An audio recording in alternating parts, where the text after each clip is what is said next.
I need support staff to clear the room. Stand up and walk, now. Hello and welcome to The Watch. My name is Chris Ryan. I am an editor at TheRinger.com, and joining me on the other line from the studio, the only lost boy he acknowledges is Mr. Cheeks. It's Andy Greenwald. Oh, you dropped a gem. Do you think over at Paramount they ever called George Cheeks Mr. Cheeks?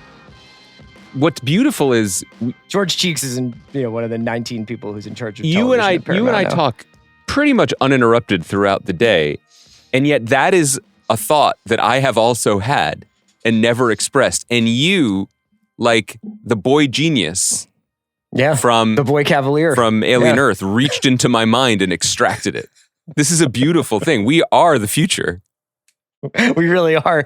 Greenwald, great to see you. It's Thursday. We're going to talk about Alien Earth, the first two episodes. We're going to talk a little bit about the possible revival of, oh my God, it's Jason Bourne. We're going to talk a little bit about the new Task trailer. And we'll just get into it. The Watch at Spotify.com to email us. Hit us up if you got any Alien Earth cues or observations. You can follow us on Instagram, _. You can watch us on YouTube, the Ringer-TV channel, and listen to us and watch us on Spotify. Please, hello, and thank you. I'm still in Philly. Septic cuts imminent. This Red series with the Phillies going poorly. Yeah. I would describe the weather as pregnant with rain. This is the first time in my life, it's been a long time since I've been in a place where it gets hotter after it rains. Oh yeah, sure. Right. Yeah. But those are the extent of my observations, other than that 5-star Mr. Cheeks joke I made. I mean, I don't want to let that lie, although maybe that's like the Watch premium, because I wonder how many people listening actually care the way we do about obscure 90s hip hop groups and the current leadership structure of Paramount Skydance.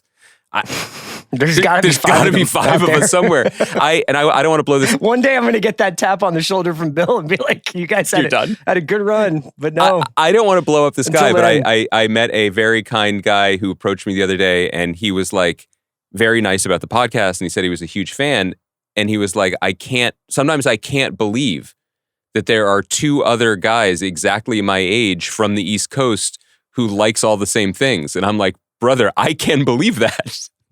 That is the single most plausible thing about this podcast, that there is a nation of 48-year-old men who used to subscribe to magazines. You know what I mean? Yeah. That doesn't blow my mind. It's that anyone else listens that surprises me. Speaking of pivoting to the youth vote, before we get into Alien Earth, I wondered if you had any thoughts on A, Taylor Swift entering the podcast space, and B, our odds for being her second podcast. Now, I'm not asking for me. I'm asking for the two junior members of my household who, this is very sweet, somehow have taken this turn of events to mean it's in play now. What's in play? Oh, that she could be on our show? Yes. This is like when my wife thought Baby Yoda might go on Bill's show. And she was like, you have to tell me the only time I would ever demand to come to the office is if Baby Yoda was on Bill's pod. And I was like, that can't happen. That is a mostly CGI fictional creature. And she refused to accept it. And then she said she would settle for Chalamet. Baby Yoda doesn't... And now at this point, I think probably Chris Briney. But, But wait, this is an incredible digression, because this was before podcast bravely pivoted to video, and Baby Yoda, we all love the kid, but he's not the most loquacious cat. Well, I have to admit, the 2024 turn Baby Yoda made towards the manosphere, and all the podcast appearances he made, discussing his how upset he was about masking and everything, that was surprising. It's true. Baby Yoda, though, I do think in hindsight was justified in calling Order 66 a genocide. I thought that was brave at the time, and it's really stood up. Is anybody listening to this thing? Listen, but it's funny. Like Phoebe, my younger daughter the other day said, I was driving her to camp, and absolutely seriously, she said, if Taylor does go on your podcast, I can miss school that day, right? And I was like, yes. And then if Taylor goes on your podcast, she can leave school. She can drop out forever. We've I made could it. pay for private tutoring at that point, I imagine, just from the click-throughs. But yeah, I had to pull over and patiently explain to her that if she did come on a podcast on the Ringer Network, it would probably be good hang because its host. I think you're absolutely its host right. made the THR so either list. way, Kaya wins. Yeah. Either way. How does it feel to once again be the bridesmaid to Hollywood Reporter's most powerful people in podcasting list? Me? Yeah, for the record, I declined my spot this year. I don't do it for the recognition. I did it because I thought Theo Von deserved it more. I was like, I'm good. It's funny you should ask about Taylor, who I was not planning on discussing with you because obviously that's being covered ad nauseum elsewhere. It's getting the headline of this podcast. Kaya's already brightening. Weird moment where my brain is pretty mushy right now, and obviously here doing family stuff it's a complicated situation. But I do find myself having moments of pure clarity on pop culture, where I won't think about anything. And then all of a sudden, a signal hits the antenna, and I'm like, I got it. So I thought before she made the announcement that this is essentially going to be like a Max Martin record that she recorded in Sweden during her tour. Yeah. Take a day off, seriously. I thought that the orange color scheme that she was presenting suggested it was giving Tennessee Volunteers and Texas Longhorns. And I was like, it's college football season. Taylor's coming back for Big 12 SEC country. It's going to be a country music record. Whoa. Yeah. I was like, and I'm a fucking I am boy cavalier. I can see it all coming together. You cracked the code. And instead, it's like a Shellback record. It is 100, not just a Shellback record. It's 1,000% wrong, but it was a good idea. You've never been. And I was like, I can totally see it. She's going to play ESPN college football opening weekend. She's going to launch it off the back of NIL. It's going to happen. And I was wrong. She's going to duet with Lee Corso. First of all, congratulations. You have never been more wrong. That is so wrong. It's beautiful. And I love it. The fact that she was like, not only am I not taking any time off, I have worked with my true soulmate, Shellback, on a complete thought of an album with... Kaya, can you weigh in on this as our youth correspondent? It's not professionally, it's personally. I have to be personally on board with this. I cannot... Yeah. I can't even do side-eye anymore about any of this. I do feel like the one place I know my children will never hear me is the podcast I do professionally. So I can say unless Taylor Swift's that on I think that this is the tackiest album cover I've ever seen. Kaya, give me your read on this. But she is always dressed like a figure skater. I don't know why this is not a big deviation. I think... And I like some Taylor Swift music. I'm just saying, think some of the alternate covers are better. I like the one of her climbing over the theater seats. I think that one should have been the main album cover. Yeah. But I'm actively frightened for my life right now that I'm even slightly criticizing her. Yeah, Nobody's listening. Nobody's listening. They after Andy's Manhattan joke last week, which Kaya, we're barely being monetized. Kaya platformed that joke for what it's worth. Yeah. Well, what do you think is going to be the breakout of this episode? Exactly. Yeah, well, stay tuned. It's going to get spicy. Any other? You alluded to this. You wanted to know, did I have any updates from TSITP Island? I do. An incredibly trying and tedious episode that then ended with erotic fireworks unlike anything we've seen since 8.5 weeks. This dude cuts himself on his surfboard fin. I have to stop you for a second. Yeah. I think it's 9.5 weeks, and I think you have conflated it with the classic Italian film 8.5. I told you I'm in a tough spot right now, man. The rewatchables for 8.5 weeks would break Sean and Bill because they would each have a dog in that fight, I feel like. I should tell you, it should be Sean thinks we're doing 8.5. Yes. And Bill thinks we're doing 9.5 weeks. And then when Bill says 9.5 weeks, Sean just thinks it's one of Bill's I forgot what word it is things. 100%. And then we never figure it out. And when Bill starts talking about is this Ice Cube's Apex Mountain? Sean just has to just sweat through it and be like, uh-huh. Yeah. Okay, please go on. Yeah, but we had a very, very, very erotic wound dressing scene in Summer I Turned Pretty this week. My guy, Conrad, cuts his thigh Deep wound. Honestly, he should have gone to the urgent care, and Belly dresses it, and they nearly Isn't kiss. he a doctor? Or not yet? He is a clinician Sorry. and a fired Spoilers, I heard he becomes a doctor.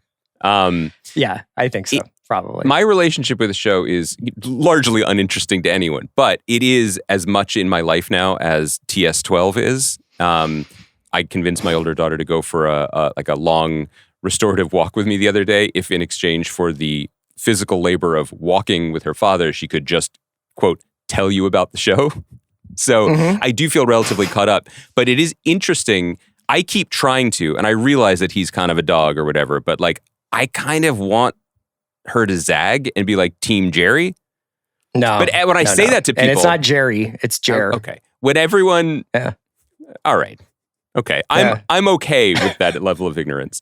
Whenever I suggest this to youth adults, they look at me like I have just appointed myself to the Kennedy Center. You know what I mean? Like it's like being like, I really hope that the Chiefs claw back the Super Bowl this year. It's like the worst opinion you could have. But I want some countercultural instinct to exist, but it doesn't exist.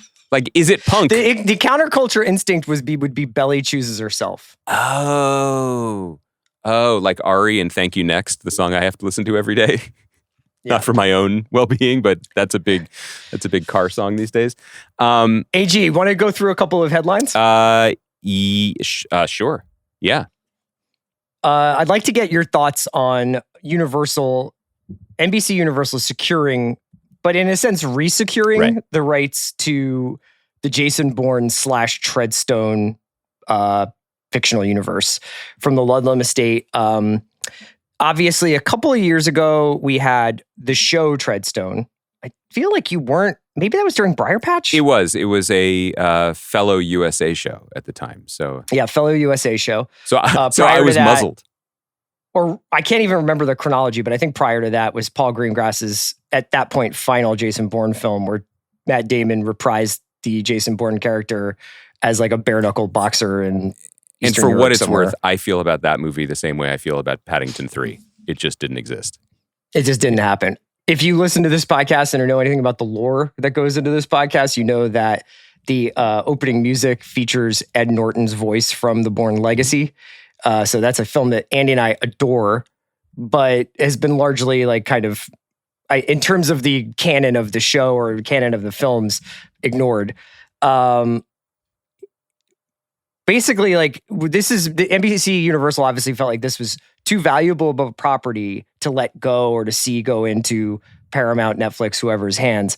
What do you think happens next with this franchise? Well, I think that the article says that two very, very intriguing names are involved in addition to Matt Damon. So, by the way, for the timeline, you were right. Like the movie that didn't happen, Jason Bourne, was 2016. Treadstone, the show that essentially didn't happen in terms of its cultural footprint, was one season in 2019, and it's been quiet since then, except when people fire up this podcast.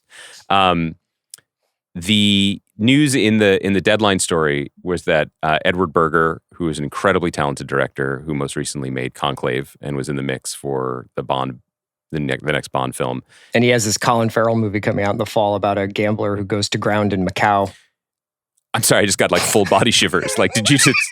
That was more profound to me from my brain. I just can't remember what it's called, but that's the movie, yeah. Is it called Paging Mr. Cheeks? Because I feel like, once again, this is the podcast we record for ourselves, and then later we'll do one on Alien Earth. Edward Berger directing, Matt Damon potentially returning, and friend of the pod, Joe Barton, who made Giri Haji and Black Doves, writing the script. This is a pretty close to a dream team, in my opinion, for bringing this franchise back onto its feet. I find it very exciting. I also think the other thing worth commenting, the way you framed it is like Universal felt it was really important to reacquire this. Yeah, I mean, the other news this week was David Ellison takes over Paramount, and the first words out of his mouth are Top Gun 3. You know what I mean? Like, well, the first words out of his mouth were UFC. That's true. That's true. Yes. Those were letters, but I take your point. You know what I mean? Yeah. The first words were Ultimate Fighting Championship. Like you need to to run a studio these days, you need to have major IP planks to back up whatever plan you have for the long term. And so it doesn't surprise me that Universal is like, this is too valuable or potentially too valuable to give up on. One of the things I wanted to ask you about was, kind of going off of what we were discussing with Fantastic Four and Marvel earlier in the week. Let's just say, for the sake of conversation, you're in charge. You're the creative director of Bourne Industries. God, that's exciting. Do you continue to push in a post-Bourne world?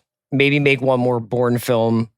Old man Bourne finds out that they're doing it to another generation and stops it or something. Some kind of like other new capstone that then sets up future franchises. Although I would say Hollywood has not been very successful at letting go of, like, when you have Pete Mitchell back or you have these characters back, they don't often turn over the franchise as smoothly as they're imagined to. Ethan Hunt. Creed is an example of that working rather well, although much, I bet, to Sly Stallone's chagrin. Yes. But would you say, okay, like, we're starting with Jason Bourne as canon and pushing forward into a 2020s Bourne world? Or do you tear it down to the studs and remake from Bourne Identity on, updating Nokia Wave for the smartphone AI world? It's such a good question, and one that people have probably already been wrestling with. It almost presupposes, like, I don't think in this day and age, the template for the legacy sequel demands the inclusion of the legacy. And I don't mean the Bourne legacy, because I think you and I would be pretty hyped for that. I just don't think there's a version of this that they are interested in without Matt Damon in some form. Now, the question is, does it become like Top Gun Maverick, where he's just like, okay, kids, let me show you how to do this? Yeah, where it's Matt Damon is alone off the grid, and then he finds out that Austin Butler has been brought into like a new Treadstone, and he's going to go free this Or kid. the reverse, or you do the Blade Runner sequel, where Austin Butler goes through his own experience and then finds Matt Damon in a cabin somewhere. To do his scenes. Now, I will say that, judging by the social media pics of post-Odysseus, pre-carbohydrate Matt Damon, this is absolutely the moment that they need to film this, because he looks incredible. And he probably could do the Pete Mitchell version of this sequel now. I don't know. I mean, I guess I'm of two minds about it. I do love, obviously, this world, and the world that our hero and sort of pal Tony Gilroy is really responsible for crafting, for making a mythology that worked across the movies that, from what I understand, is fairly different from the Robert Ludlum books that it was based on. That said, the Universal took a swing at making a show about the mythology, and it did not connect with people. This is a franchise that is, other than the movie that shall not be named, pretty unimpeachable in its cinematic run. Like, those are all excellent movies that work as movies, not just as carrier pigeons for the seeds of the coolness of the original idea. So making another one is a little bit more, to me, I guess, like making another Bond than it is like making a Star Wars movie, only this time it's about the Knights of the Old Republic. You and I are nerds for all the Treadstone, what is it, Blackbriar, like all the the medical engineering that goes, pharmacological. I took 2 Advil yesterday, and I was like, sorry kids, grabbing some chems. Like, I'm still that guy. I'm viraling off. But those things are largely MacGuffins in those movies. Like for the casual viewer, I think they're like, yeah, there's all this like stuff in the background, but what I care about is Jason Bourne beating up a guy with a rolled up magazine.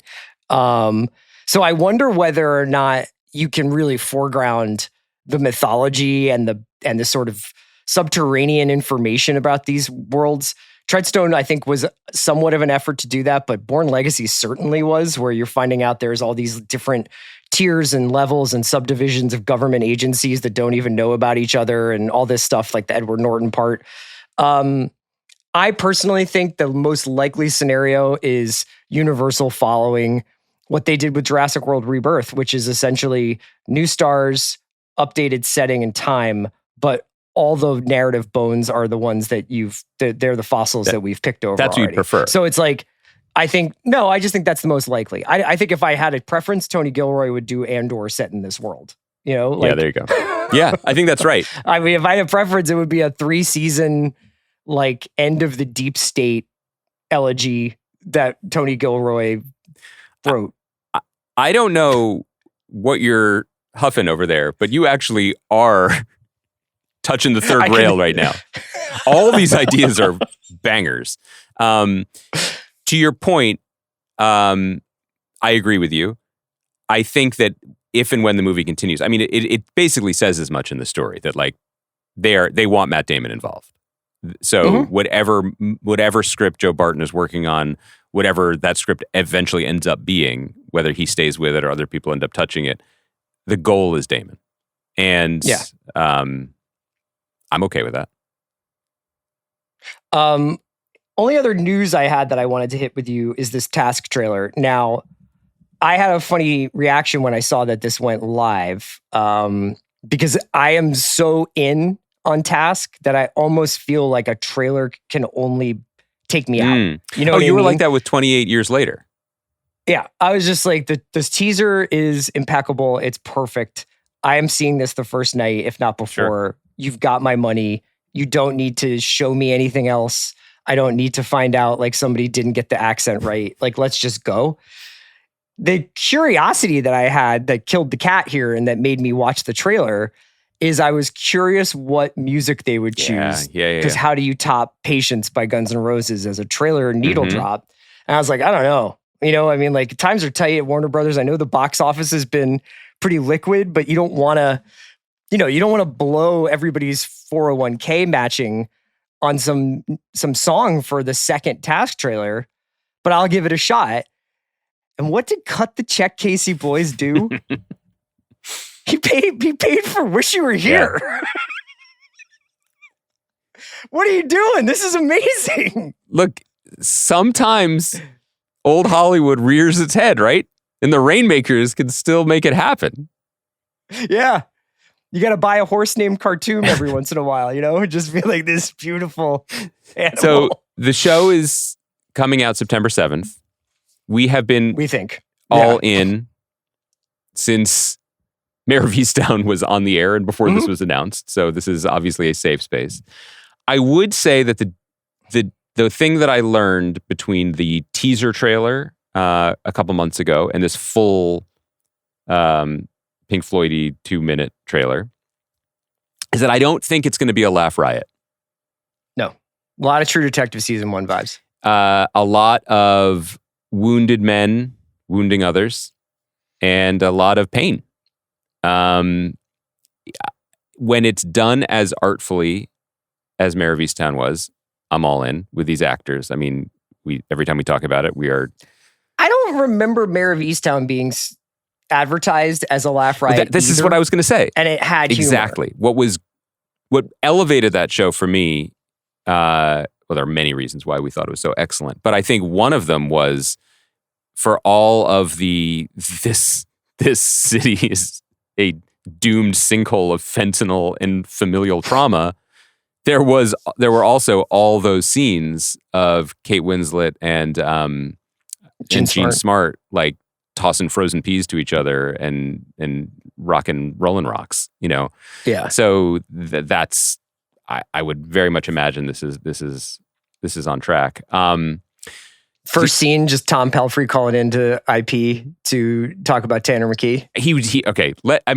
We are gonna have so much fun this September. I don't want to step on it, but I fucking hope they made Pelphrey do that because he's a big Giants fan.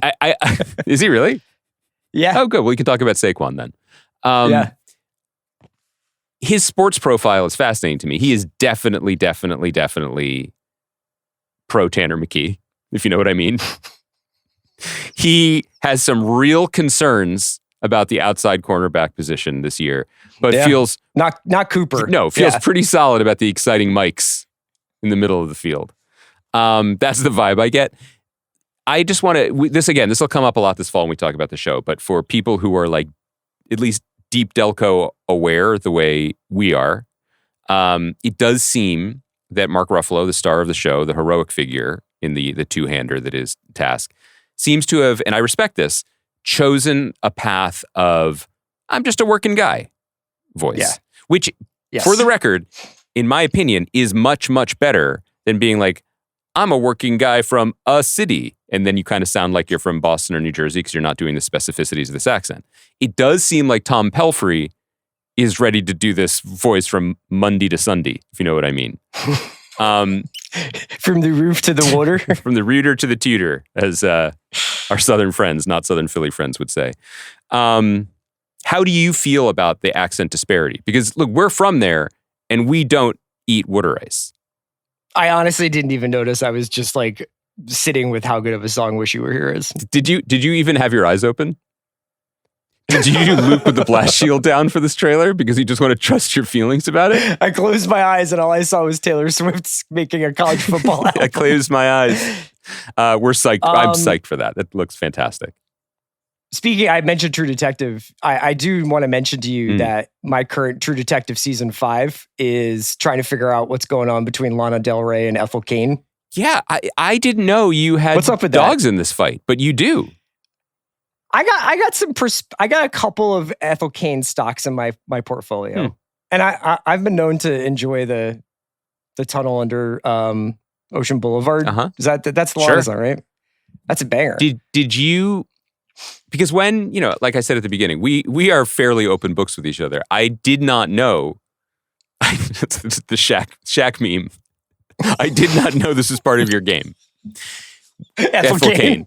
When you it's been a long summer. When you added Ethel Cain to your portfolio, was it like, did your taste management advisor like some of her drone music. Suggest it? Yeah, or did you seek it out? I sought it out. And then I got more interested when Cara Monica and Joe had her on Popcast Deluxe. Right. I was like, oh, that's right. As someone who also kind of did performative trolling on the internet 10 years ago, like, did you feel a kinship? I'm staying out of that one. Fair. That's why you're not as brave on podcasts as Baby Yoda is, I guess. Nope. Fair. When Baby Yoda went on Flagrant, I learned my lesson. All right, let's take a quick break. We'll get into Alien. All right, bud. Alien Earth, one of my most anticipated series of the year, is finally here on FX. The first 2 episodes dropped Tuesday night. Both written by Noah Hawley. The first episode directed by Noah Hawley. Second by Dana Gonzalez. It is a riff on the Alien universe in a very distinctive, specific way from Hawley's POV, and so much as like you can feel a lot of the ideas that he is interested in right now being grafted onto this futuristic sci-fi world. It draws from the Ridley Scott films, and James Cameron films. Like, it draws things from Aliens. I think that earlier in the week, I may have mentioned that some stuff in the show was annoying me because I felt like it broke with Alien tradition. Yep. I actually rewatched Prometheus and Covenant this week. Whoa. And I'm happy to report that I was kind of wrong, that both Prometheus and Covenant feature plenty of nostalgic / contemporary pop culture references, whether it's people singing John Denver or Crosby, Stills and Nash, or Michael Fassbender's David character watching Lawrence of Arabia at the beginning of Prometheus. So dinging any Alien Earth references to pop culture may be off, but I do think the preponderance of it in this series is definitely something to watch, and it might turn various viewers off in different ways. I would say very impressed, but still not totally like, I feel like I'm not totally in this show. Where are you with this after 2 episodes? And we're going to be spoiling up through 2 episodes. So I do have a lot of questions for you as the senior communications advisor for Weyland-Yutani. I kind of put that out there like, this is my shit. And then you will never feel dumber than if you go onto the LV246 Reddit page and just like, oh, I obviously haven't thought about this stuff very And hard. some have. But I do love these films a lot. So that is where my protective nature is coming from. As I said on the last podcast, like, I have a more robust familiarity with the franchise than I even realize that I did just from seeing a bunch of these movies a bunch of times when they were on cable, whatever. But I do not. But my understanding of the larger canonical benchmarks is paper thin. Mm-hmm. So I do have some questions for you about that. I think that my first takeaway from these first two episodes is I kind of want to just note and to some degree applaud how Noah has managed to be kind of the last auteur standing in our contemporary television marketplace who is able to, which is another way, a more polite way of saying he's funded, to pursue his particular aesthetic hobby horses at such a high level within the bounds of what gets made these days, which is often pre-existing IP, right? Or what he did with Fargo and what he's doing with this. He's playing in pre-existing sandboxes. And Legion to some extent. Exactly. He goes in, but he does his thing, regardless of whose sandbox he's playing in. And one of the things that I think shouldn't be glossed over as we talk about the show, and there are things about the show through two episodes, but particularly about the pilot, that I loved, unambiguously loved. I think it's worth noting, and not necessarily in a pejorative way, that there were also things about the show in the pilot that I viscerally disliked. And viscerally is a good word when talking about this franchise or the way the show unfolds. We are so smoothed out these days with the stuff that gets to us, that makes it through the development process on television, that having visceral reactions in either direction is pretty novel and I think worthwhile. Like I noted with some excitement how much I didn't like some of the choices because they were just unambiguously choices. So we could get more specific. Like, broadly speaking, the series is about, it's like a sprawling story about an Earth and a galaxy for the most part, but a world conquered by a few remaining corporations, including Weyland-Yutani, which is a very famous not moniker in the alien history, and is the owner of the ship that you find that goes out in the first film and then the second film. And then Prodigy is the other company, and Prodigy is a company run by like a puckish boy genius named Boy Cavalier. And the first episode documents the mission and crash of a Weyland-Yutani ship called the Maginot, and they are carrying xenomorph samples essentially back from a mission where they were sent out to go and get these aliens and bring them back to Earth for study and God knows what. This somewhat goes against what I feel like you go into Alien, and when, earlier in the Alien sort of canon, you're under the assumption that this is a science vessel that has strayed or has been brought to this planet where all these alien eggs are, and that it wasn't. I think it's safe to assume that the corporate overlords are happy to have this like bioengineering miracle rather than a bunch of minerals that these people have brought up from a planet. But that being said, a lot of this stuff is in the background or maybe in between the lines of like who's sending people where, etc. This is a much more explicit, like these people were sent before the events of Alien, are sent out into space to get these things and bring them back with them. They do bring them back. The aliens do break containment. The Maginot crashes in what is basically Bangkok, New Siam, which is a city owned by Prodigy. So you have a Weyland-Yutani ship crash landing into a city owned by another corporation. And in that city, we have essentially like a extended quasi-family where you've got a kid named Marcy who becomes a young woman named Wendy by becoming the first person to have her consciousness transported or put into a synthetic being. So it's essentially the mind of a young girl in the body of a young woman. And her brother, who is still a human being, is a kid named Hermit, a young man named Hermit, played by Alex Lothar, who people may remember from Andor, who is a medic with a corporate security team, corporate search and rescue team that works for Prodigy. There's this crash. Hermit is dispatched to the crash site. It's an incredible set piece of design, like a wonder of design, that they put a ship inside of a skyscraper, which is like basically offices and condos, and then they have to go in and save remaining, crew members from the ship, people who have been hurt by the crash, and also on a kind of sub-level get these samples back. There's a lot going on there. There is repeated explicit references to Peter Pan. Marcy's new body and new character is named Wendy. Boy Cavalier reads from Peter Pan. The other synthetic, hybrids, who are basically human consciousness put into a synthetic person, are known as the Lost Boys. They all have character names drawn from Peter Pan.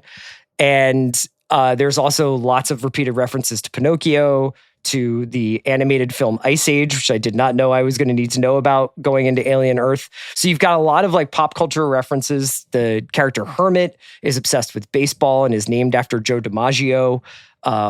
Reggie Jackson comes up in this show already.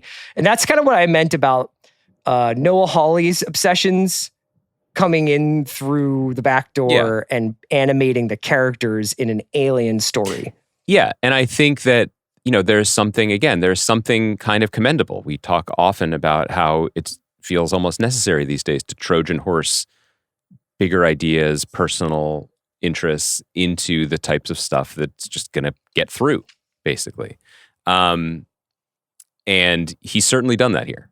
I think through 2 episodes, one of my major takeaways, though, is that the world and the franchise stuff is, to me, much more compelling than the stuff that is more explicitly Noah coded. And what I mean by that Which is like, what is a human being? What is... Well, also just the little children with adult bodies, I find to be a struggle, at least through 1 or 2 episodes. It feels like... it is a conceptually interesting idea. I'm not shitting on that. But so was when Van Leeuwen made Kraft mac and cheese ice cream. You know what I mean? Like, wow, that's interesting. I don't like it, but I'm glad you did it. I found the Alien stuff, again, not as a super fan, so we'll get into some of these specifics, to be pretty compelling. Like, I really liked the opening stuff on the Maginot. I really like that somehow he found in Babu Sise Yaphet Kotto Jr. He's awesome as a cyborg, and he is just such an awesome presence on screen and a fascinating character to be alongside from the beginning. I thought that the notion of the corporate takeover of the planet and then the solar system is prescient and also fascinating. I like Samuel Blanken, who plays Boy Cavalier. He's a British actor who got his start or got noticed in Harry Potter and the Cursed Child on stage. He has a really interesting manic energy that I really like. And the set piece that you're talking about is astonishing. Like the scale of a massive spaceship crashing into a densely populated urban area. And again, kudos to Noah and FX and the entire production department for not only making the show look like it cost tons of money, for taking advantage of the things that made it cost slightly less money, like shooting it in Thailand, and being like, no, this is where we're shooting, and we're going to show you things that you don't usually see in these shows. I loved the scale and the spectacle of that, and it got me pretty hype in watching the show. Yeah. Then there were the other things that are what you get when you hire Noah to do a show like this. There's the very dreamlike, quick cut, flashback, flash forward visual style that is at times both kind of like frantic and then also times a little too frantic and other times too dreamy. And I noticed that most when the xenomorph is stalking people in a dark hallway, and I'm like, oh, the action piece of this is not translating for me. The part that you're more that you're more comfortable assuming as part of the Alien franchise, that kind of took me out. And then the kind of thinky, what am I? What are these breasts on my body scenes that are like, That's the clip, Kaya. I mean, who among us haven't asked these questions, as our bodies grow and change? But that stuff is what animates him. I've worked with him. I know this, and I respect it. But it was, as a viewer, it was a bit of a collision. It was two tastes that I don't know if they taste great together. The first half hour of the show, or the first 20 minutes or so, is incredible. It's basically the beginning of Alien itself. It's Alien. So it's an homage to it. I will say this for the choices visually that Hawley makes and Dana Gonzalez follows up on in the second episode. And for the record, episode, Dana is Noah's longtime director of photography and cinematographer who began directing on previous Noah series and is the DP when Noah's directing and is also clearly stepping in as a director as well. It's an incredibly difficult bar to hit to follow Ridley Scott, James Cameron, David Fincher, and even Fede Alvarez, and to reach that height of visual exactitude. By the way, the Junet erasure will not stand. Sorry, I like Resurrection. I do too. But I will give Noah Hawley a ton of credit for thinking of a new way of imagining this world, because you could probably get pretty far into this show and just do Ridley Scott karaoke. Uh-huh.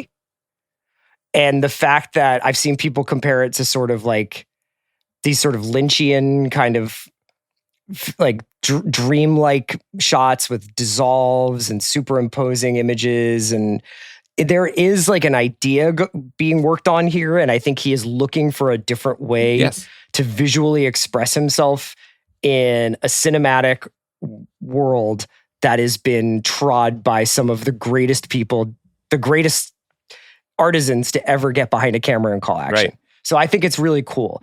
I find myself butting up against what happens when, for instance, Wendy and Slightly, who are two, I gotta get it all straight. There's Synthetics, which is, we'll get to Timothy Oliphant in a sec, but that is like a fully synthetic person or fully synthetic robot. There are cyborgs, which is what Morrow is, which is a person who has been changed or modified by robotics. And then there's a hybrid, which is a synthetic with human consciousness That's right. transported into it or put into it. When Wendy, who is a hybrid, is talking to other hybrids, it's just not my tempo, but that's like exactly what you're saying. It's like there's just a little bit too much like, I'm scared. No, you're not. We don't get scared. Like it's like, all right, man. Like that's just me though. That's just my palette. And I think that you're right. Like there are so much TV where you're just like, this is just boring. This isn't boring. It's just not always what I want out of. There's Alien, such an element of like college acting class exercises to that like become an animal and be like, ooh, I'm a snake. There's a lot of like, what is this? It's a monster. And it's like, it is 100% a choice. And the actors go for it. And we haven't said her name yet. Sydney Chandler plays Wendy. This is the daughter of Kyle Chandler. And she got the memo. She read the brief. She is executing a childlike wonder. Yeah, she's like, what if Amelie was also, a killer? The world's strongest man. Yeah. I find it to be a little bit discordant because the show wants you to be scared and also wants you to be curious and also wants you to be embracing, I think to some degree, the heightened, almost expected silliness of it. And there are moments of when the whimsy meets the gore that take me out. Like, but again, this sometimes shows take a minute to sort of settle in, and they require more of their audience as well. And so I kind of don't want to get too far down a path of distaste because, like, there's a part of my brain that there's the moment in the second episode when the search and rescue knock on the door of an apartment building, and it's basically Dangerous Liaisons cosplay going on. Yeah, that's sick. And that. Did you like that scene? Well, that's the thing. I'm like, I want this in my that. Like, I want that sort of visually surprising, just hardcore choice. That was no note. That was what he wanted to do there. Mm-hmm. Yeah, he was like, what would happen if this happened and we were living in like the J.G. Ballard condominium? That said, where people are just getting fucking bacchanalian. That said, it also kind of bumped me the way it bumped me when Noah plays the Joe Hermit's dad in flashbacks. You know, it's like the hand of the author is always present. I feel like in the show in a way that is earned, but also is sometimes a little bit, just like a little bit bumpy for me. There are other smaller choices like Alex Lothar, who you mentioned, truly a unique and exciting British actor, doing an American accent, being super into baseball. It's like, it's the thing, and then there's the other thing. Even though it is, and he's into a 1950s, he's named after a 1950s baseball player, even though this show is set in 2120. So even if he was into Shohei Ohtani, it would still be weird.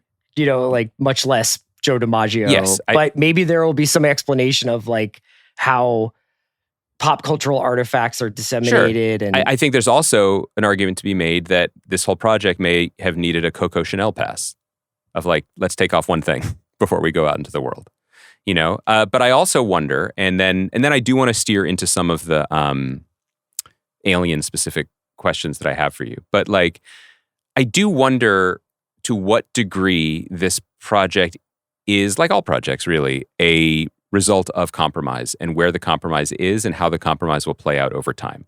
Because, for example, I think that it is ultimately good for the medium and creativity that Noah's like, here's what interests me.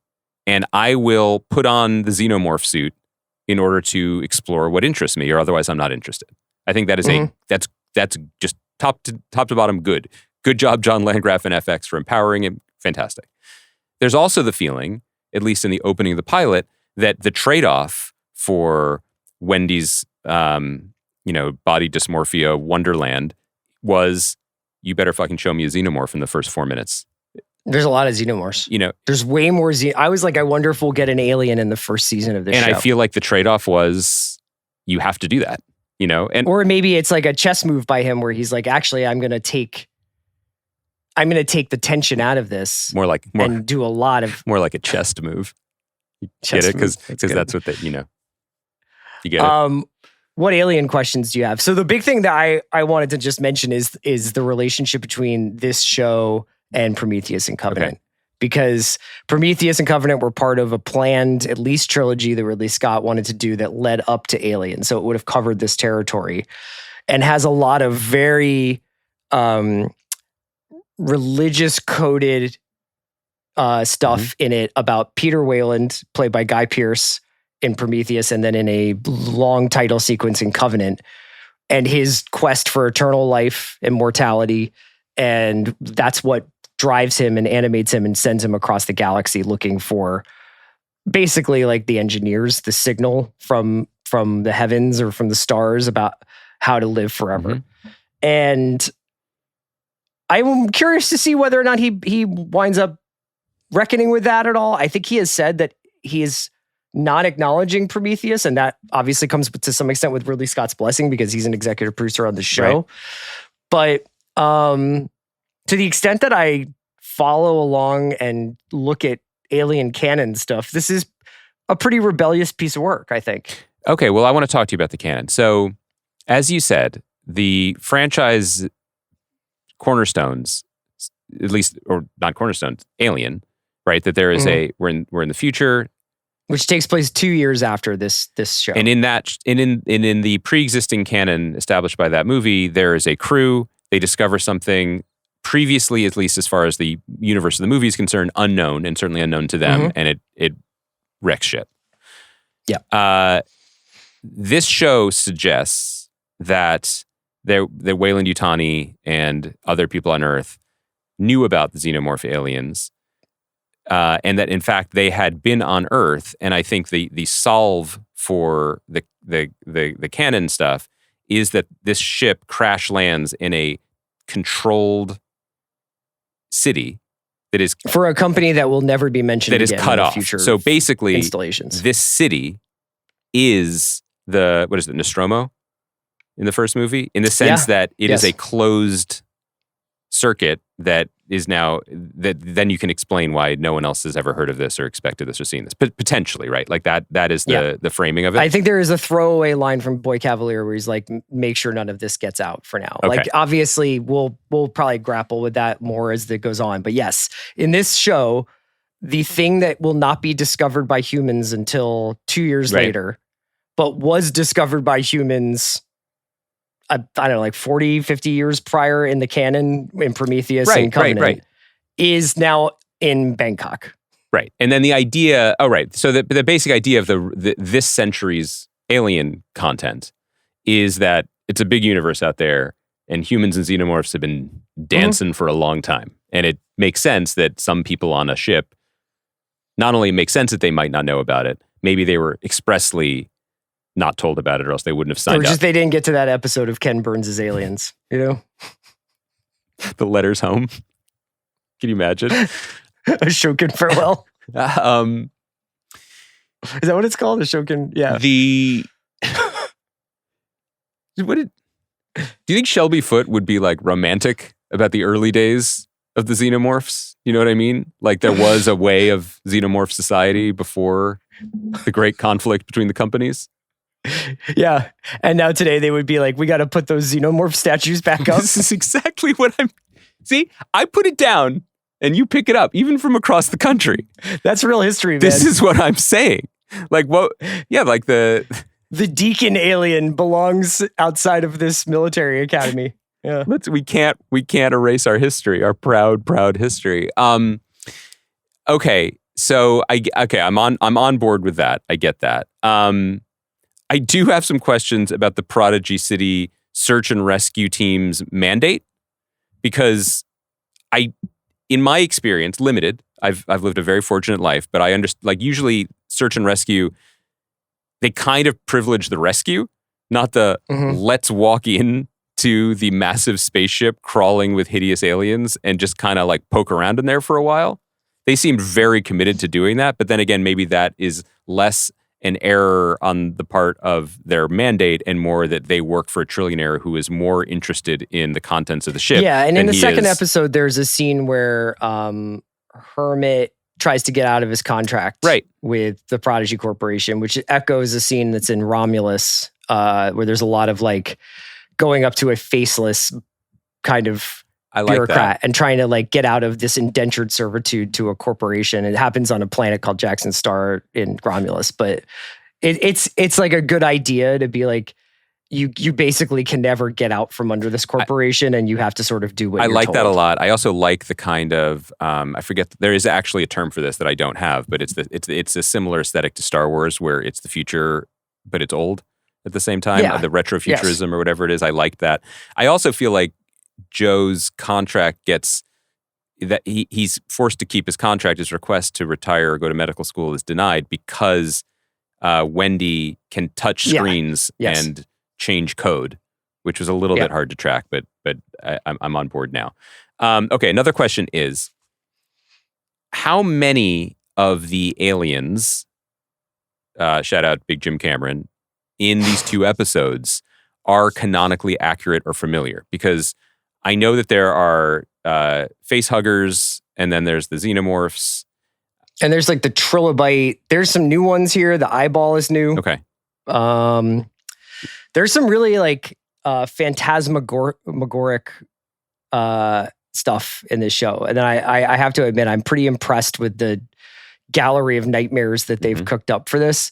I would have to probably crush some more tape to tell you whether or not, you know, that guy jumping out of the wall has been.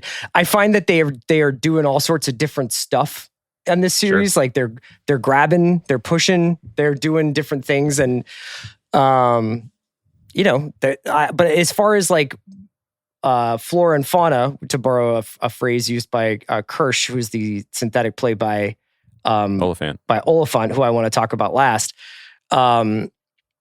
Yeah, like there's a bunch of different ones, but they're obviously constantly going through a process of metamorphosis. So behind, sort of running low key underneath the surface of the A story of the show and of the world building, right, is Morrow's tete-a-tete tango with the xenomorph that right from jump suggests that he has a set of orders from Mother, which is either he's mission oriented. Yeah, he's got a mission from Weyland-Yutani to keep these samples, no matter what, to get them back, including sacrifice anyone else on the ship and get the ship and anybody from Prodigy who's trying to help or anything like that. Okay, talk to me about the xenomorph's motivation, because I got the energy I got from him or her, I don't know, in these 2 episodes is a little early Silicon Valley, move fast and break things.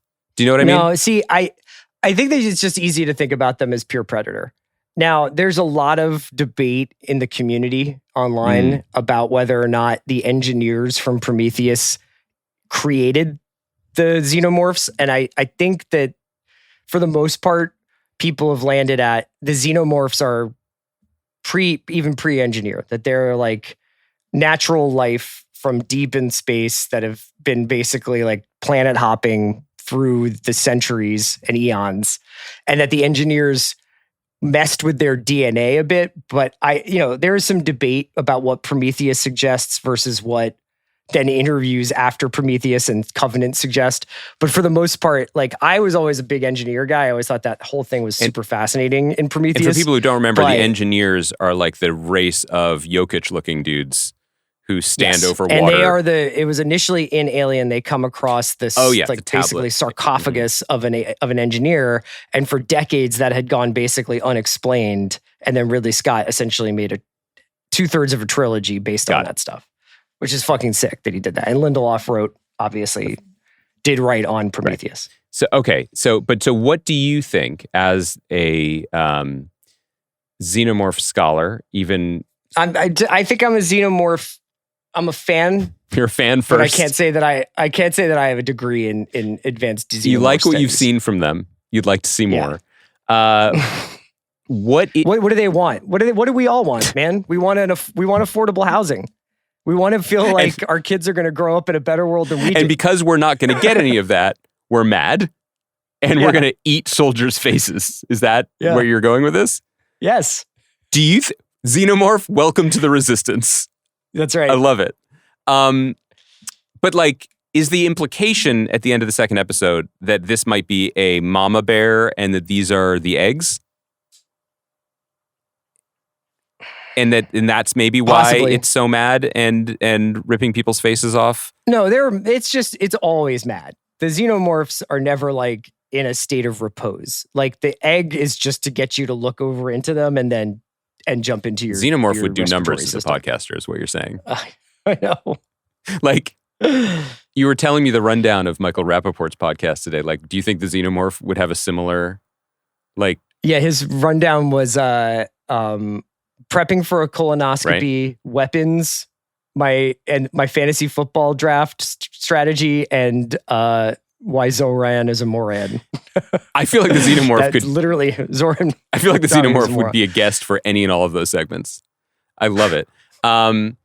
Okay, one of the challenges then. All right, so going forward, do you actually find it at all challenging to understand the dramatic motivation for the aliens? I don't, honestly. Okay, good. No. But I was curious, and I was going to speak to that. That just like I'll say this: in all of the films, there was very little evidence that they can be contained. You know, much like Jalen Carter coming up the middle. Like, we haven't met the guy who can block him. You know, and I don't know when they're going to get the message that these things can't be like put in a cage, that they can't be studied. You can't get like the extract to put into like your new vitamin supplements out of its blood. Like, nothing is going to work. Well, they should be nuked from orbit. But the challenge is, in a movie, you know, you can suspend disbelief and one or two people could potentially survive a close quarters encounter with one of these things, and then you move on. The show runs right at that problem by introducing 5 people whose selling point is we're invulnerable. Isn't that? Yeah, I don't get scared of this. Isn't that cool? But then also has someone who's extremely vulnerable. Again, the casting of Alex Lothar is interesting because he traditionally plays kind of sickly consumptive types and E.M. Forster adaptations, and he's much more of a man of action in this. And at the end of the second episode, the Xenomorph's the Xenomorph does the thing where he picks him out of the lineup and is like, I want to dance with you. And I feel like it's like Ray Lewis. Yeah, 100%. And it's like, fool me once. I see you 16. I thought that the construction of the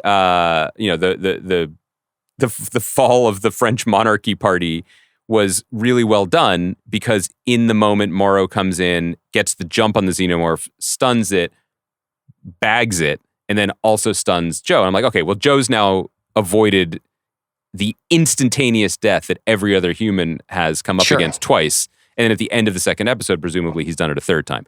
That is going to be interesting. That's an interesting challenge to sustain over a season. Yeah, that's long-term plot armor like that is tough to be believed. But I am, and I want to give credit where it's due here. That like I think both of us came into this thinking that the way you do Alien on television is you slow it the fuck down, and you build the anticipation for the Xenomorph going absolute apeshit for later. And to their credit, this show does not do that.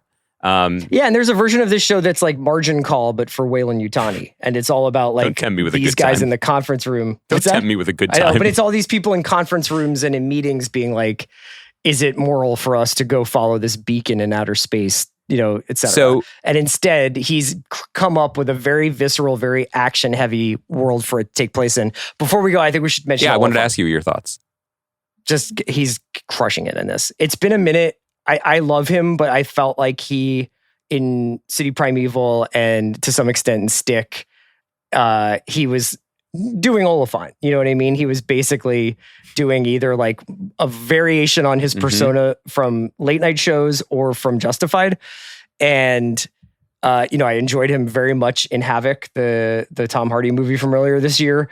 But this is like, he's doing something here. He is like, I'm David Bowie, but I'm also like a sassy robot. And it's great. He's doing a great job. He in some ways is like, for me, the emotional heart of the show. He is a little bit like, what if Baby Billy minus $2 million in an 8-ball of cocaine? That's the aesthetic. And we'll see how long we sit with that. I also really like, what's her name? Essie Davis, I think her name is, who's an Australian actress. She who plays Dame Sylvia. Again, it's just there are these little pro moves that I really do respect, which is, they filmed on location in Thailand. They filmed mostly with equity actors, which helped them film through some of the actors' strike. And so, both because of location and because of the commitment, they were forced to hire a lot of people that might not be household names.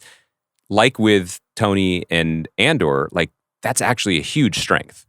You have a deep bench of Australian, British, and maybe even Thai actors we haven't seen yet, like who are more than capable of dazzling us with their performances, but more importantly, like have the element of surprise.